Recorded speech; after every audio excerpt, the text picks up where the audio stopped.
নমস্কার বন্ধুরা, আজকে তোমাদের আমি বেসন ছাড়া কিভাবে বেগুনি বানানো যায় সেটাই দেখাবো। তো দেখো, এখানে আমি ছোট্ট এক বাটি মতন ছোলার ডাল নিয়েছিলাম। ডালটাকে আমি আধ ঘন্টার জন্য ভিজিয়ে রাখবো। আর দেখো, এখানে নিয়েছি আমি দুটো বেগুন। এটা কিন্তু সাদা বেগুন, তোমরা কিন্তু এরকম গোল গোল দেখে কালো বেগুন কিন্তু নিতে পারো। তো এবার বেগুনগুলোকে আমি কেটে নেব।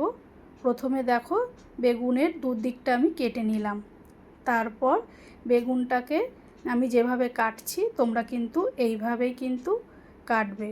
আর কিন্তু খুব সাবধানে কাটবে, যেন সমান সমানই হয়, ছোট বড় যেন না হয়। তো তোমরা দেখো আমি কিভাবে বেগুনটা কেটেছি।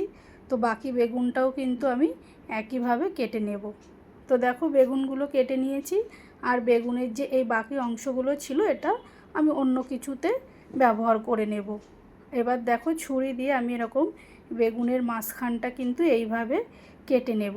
আমি যেইভাবে দেখালাম তোমরা কিন্তু এইভাবেই করে নেবে। তো আমি বাকিগুলোও সব এইভাবেই করে নিচ্ছি।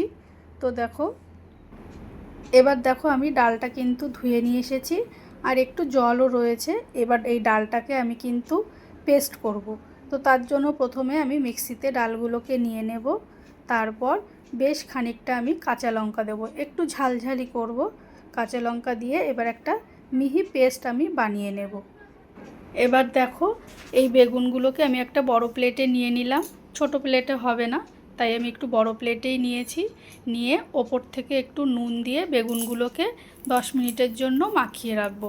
তাহলে কি বেগুনটা একটু নরমও হবে, আর বেগুনের মধ্যে নুনটাও কিন্তু ভালো করে ঢুকে যাবে। তো দেখো, আমি এটা করে নিয়েছি। এবার এটা একটা ব্যাটার।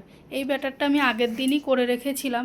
এর মধ্যে আছে চালের গুঁড়ো, আর হচ্ছে ময়দা, আর সামান্য একটু কালো জিরে দিয়েছিলাম। তো যেহেতু একটু কম হয়েছে, আমি আবারও একটু কালো জিরে দেব পরে। তো এই যে সেই ব্যাটারটা, এবার এর মধ্যে এই যে ডালটা আমি বাটলাম, এই বাটা ডালটাই কিন্তু আমি এবার এর মধ্যে দিয়ে দেব। বন্ধুরা, আমরা তো সব সময় বেসন দিয়ে তো বেগুনি চপ এগুলো খেয়েই থাকি। তো একবার কিন্তু এইভাবেই ডাল বাটা দিয়েও কিন্তু বেগুনি খেয়ে দেখতে পারো। খুব সুন্দর লাগে, খুব মচমচেও কিন্তু হয়। তো দেখো, এর মধ্যে আমি সামান্য একটু কালো জিরে আর সামান্য একটু নুন দিয়ে আমি একটা ব্যাটার কিন্তু বানিয়ে নেব।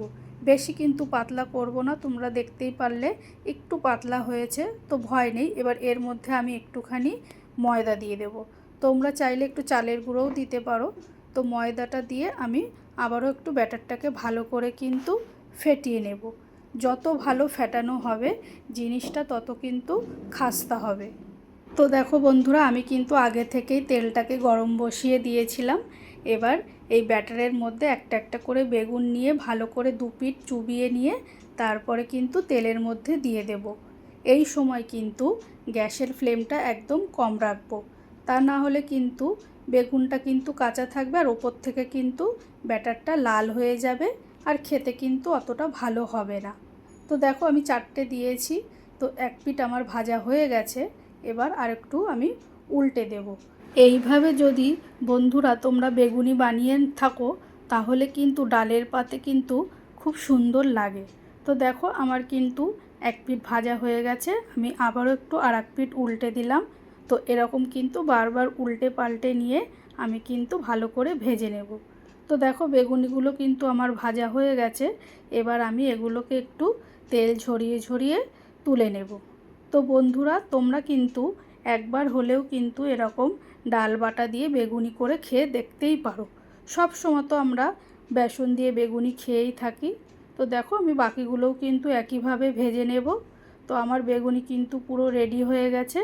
এবার আমি ওপর থেকে, তোমরা তো দেখতেই পাচ্ছ কত সুন্দর খাস্তাও হয়েছে। তো এবার আমি একটু চাট মশলা ওপর থেকে দিয়ে দিলাম। তোমরা চাইলে বিট নুনও দিতে পারো। তো আমার কাছে যেহেতু বিট নুন ছিল না, তাই আমি চাট মশলা দিয়েছি। তো বন্ধুরা, তোমাদের আমার আজকে এই বেগুনির রেসিপিটা কেমন লাগলো আমাকে কিন্তু অবশ্যই কমেন্ট করে জানিও। আর ভালো লাগলে একটা লাইক করে দিও।